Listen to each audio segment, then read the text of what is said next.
Sakafet YouTube and welcome back to my channel. Let's chew some ribs.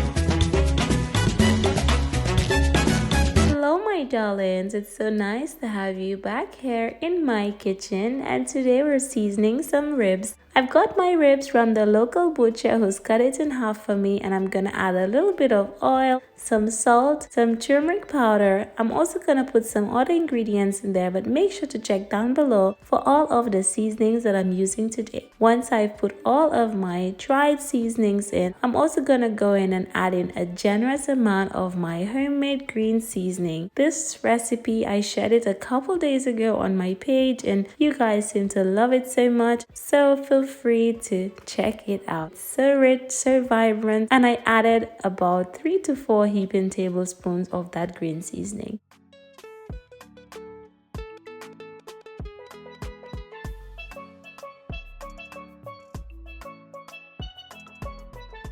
Once all of my seasonings were in, I mixed it in really well, and then I realized that I forgot to add some paprika, and the paprika is just gonna give it some beautiful color, so add some and just keep on mixing till everything is fully combined.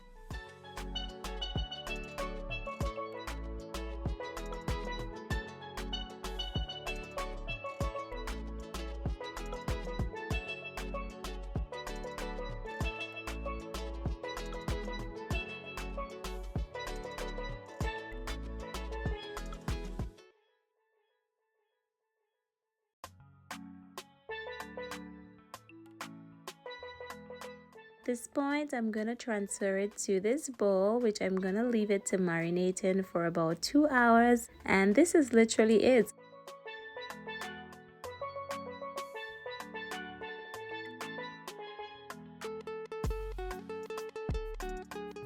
I also like to marinate with some fresh cinnamon. My mother-in-law shared this tip with me, and this is literally how I season up my ribs ready for stewing. So I'm gonna pop this into the fridge for about 2 hours, and after 2 hours I'll come back and show you how to cook this.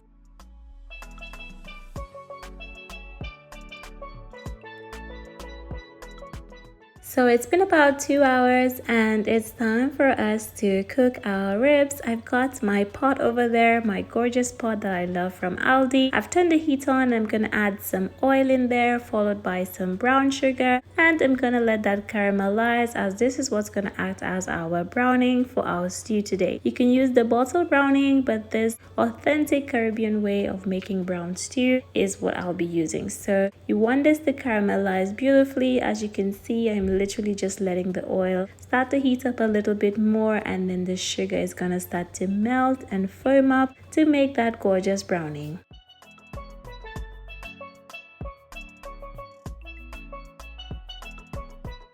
As you can see, our sugar has melted up quite considerably, and it's now time for us to keep on mixing till it gets to that desired darkness that we love. And yes, darlings, it's all about a waiting game. Make sure you don't let this get too black, because your stew can end up becoming bitter. So this is why timing is everything. Once it's this shade of brown, I like to go in with my seasoned ribs, and I'm just gonna mix it in well and then cover it up. Don't add any liquid in this at the moment. We literally want to get some color on this ribs. Cover it up, give it about 2 minutes, come back and stir it. Keep stirring it, cover it up again. It's gonna spring up some juices, and it's literally a process.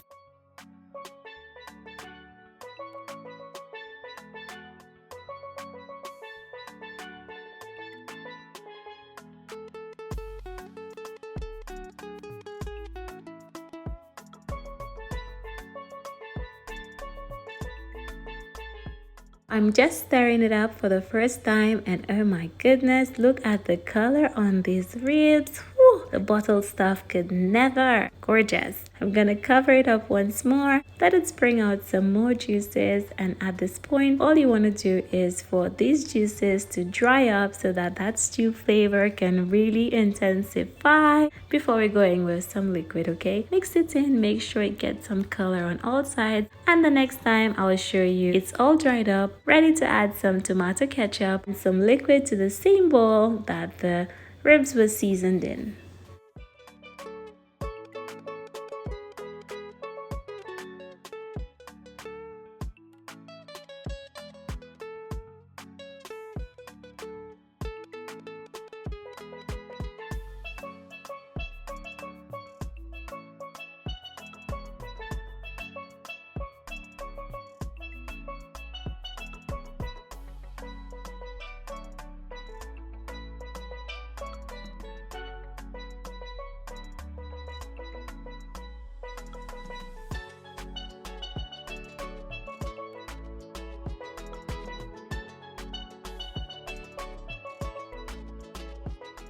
I went in with my tomato ketchup as well as about 4 cups of water, and all I'm gonna do is to pop this on low heat. Make sure you add a scotch bonnet pepper whole for some flavor. Cover it up and you don't want to touch this, okay? So let it go for about 40 to 45 minutes untouched. And after about 45 minutes, this is how it looks. Now, if you find that your water to be running a little bit low, you can always just top up, but guess what? Because my heat was on low, I literally didn't need to top up at all. I removed my scotch bonnet pepper, gave it a good mix, and then I'm just going to check to see if my ribs are nice and soft by breaking into one of them. And as you can see, it's fork tender, so yummy. I like to turn off my heat at this point, garnish with some fresh parsley, and this is literally how you do ribs, okay? I love to bake my ribs. I love making honey barbecue, but some brown stew ribs, whew, you cannot go wrong. I will be serving this with some freshly cooked coconut rice and peas. You see how amazing? And guess what? I have the recipe coming up in tomorrow's video for you guys. So I'm gonna plate it up. We had some ribs, a rice and peas, some chunky coleslaw, and a corn pie. Let me know if you'd like the recipe for the chunky coleslaw or the corn pie, because you know I'm more than happy to share. Thank you for watching. Bye bye.